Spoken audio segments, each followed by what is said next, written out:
And we are back on Backstage Pass. I'm Tom Leykis. Thanks for being with us. And joining me now is Rusty Warren. Thanks for being with me. Thank you, Tom. It's a joy. It's always a pleasure to do these interesting talk shows. You never know what's going to happen. You never do.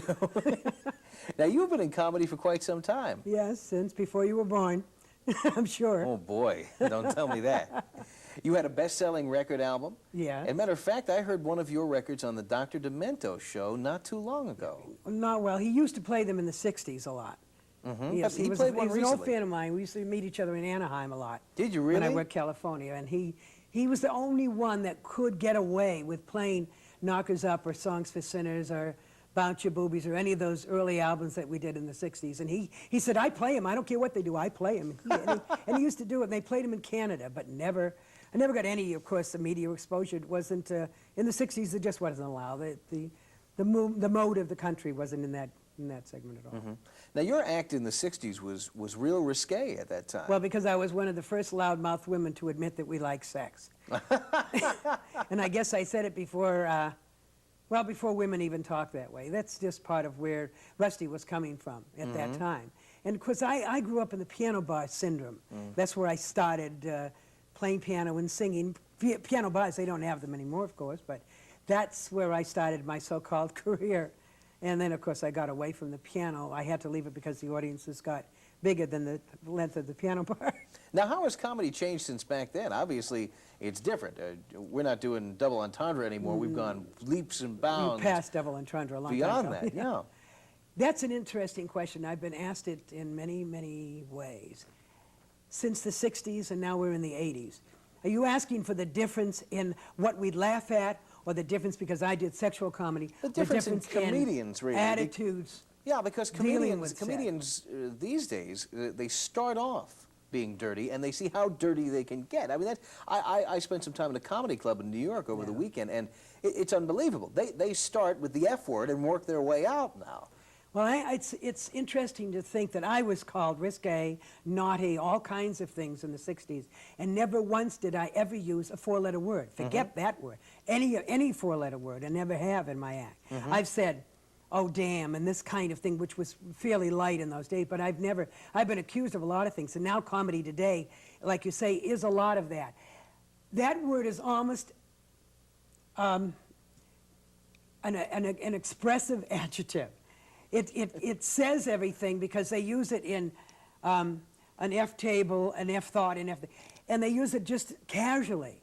I've never used the word casually. I've used it in anger and never on stage, because Rusty on stage is a lady. Maybe at home I'm not such a lady, but on stage I have to be, because I said the things I did. I had to get away with it. So I always made sure that I looked very well. I was very elegant, and I wore the diamonds and the jewels. Because if you look that way, they say, well, she doesn't mean that. I mean, I could get away with a lot. Today's comedy is there because today's world is so rough. It's so realistic. I lived in a world of fantasy. We grew up from the 60s to fantasize about what life was really about, because we're supposed to have not known everything. Today, they know everything, and the problems they find is that they want to go back to the fantasy. So the sexual kicks today are all fantasy trips. What everybody takes a fantasy trip. What are you doing on stage now? Well, I finished a concert at the Celebrity Theater here in Phoenix in April, and we've been in production of a new video cassette. We have taken it from production to a documentary, and I've recently sold the complete package, which is going to be repackaged for Playboy Channel, and they will be playing it in 1988. Now, how has your act changed, your own act, since the 60s? Well, the show I did at the Celebrity is a parallel of what I said in the 60s and how it relates today, and the changes in our society towards sex itself. Sex itself, you say, is oh, well, hello. You know what, nothing shocking. It's not shocking anymore. It's not meant to be. The humor that I find today is that we take the same situation between men and women, and it doesn't really change. Men will be men and women, and the byplay between them is what we find humor in. Of course, it's more outward today and more brash, maybe, more so when I speak about it. But there are parallels. In fact, there's a clip that we'll probably show you before this segment's over, which is part of the concert, which tells a little bit of what I do on the show in relation to the 80s. Very good. Rusty Warren, we're going to take a look at this clip now. And where was this shot? This was at the Celebrity Theater here in Phoenix, Arizona in April of 1987. Take a look at this. Rusty Warren. Well, we've come a long way since those years. But don't forget, when I first made that album and I first talked about sex many, many years ago, it was improper for a woman to speak the way I did about sex and to say the things that I said on those records. Hell, I admitted to the entire world that we women liked sex. Liked it.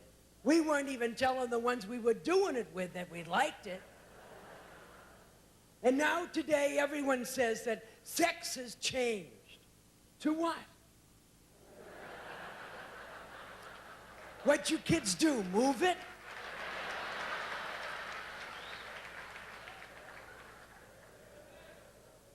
Sex hasn't changed, but the way that we deal with it certainly has. There have been some changes in this world that are very unusual, because now that we know how to do it, the world is telling us not to do it. You know, with the herpes and the AIDS, you're taking your life in your hands. Literally, that is. I mean, what are we supposed to do? What are our choices? We only got two: celibacy and designer condoms. Oh yeah, I heard they come in colors. Isn't that cute?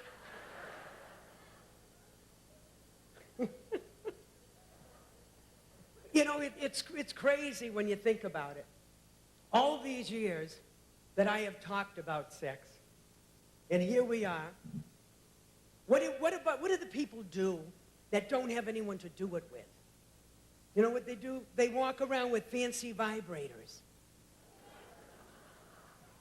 You know, I thought with all these new rules coming up, I wondered if I had to learn a little more before I got back on the stage and started talking about sex.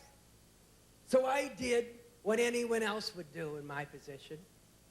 I bought a sex manual. Ha, ha, ha. Now, you kids can laugh, but it's the truth. Masters and Johnson. Oh, when that arrived, I was excited. I ripped it open, and there it was, this big book. I looked at it, and I thought to myself, oh, there's a hell of a lot here I don't know. I flipped it over. Now, this is not a novel. This was like a textbook. It had pictures and diagrams and directions. And as I'm flipping through it, it dawned on me. Do you realize, my friends, that there are 849 different ways to do it? I only know 3. But I know them good.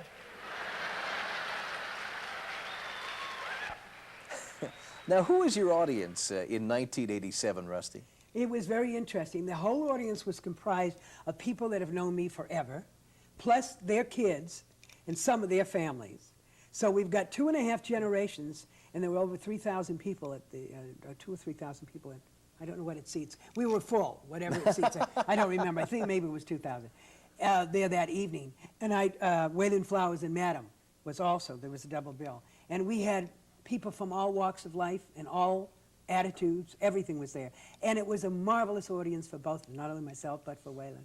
Fantastic. It was a great evening. Well, it's been so much fun having you here on Backstage Pass And it's today. nice meeting you. I hear you on the radio all the time, and I enjoy you very much. So Thank you very much. It's a pleasure to meet you in person. Thanks for coming down. Thank you. Rusty Warren, and we will continue. Stay right there.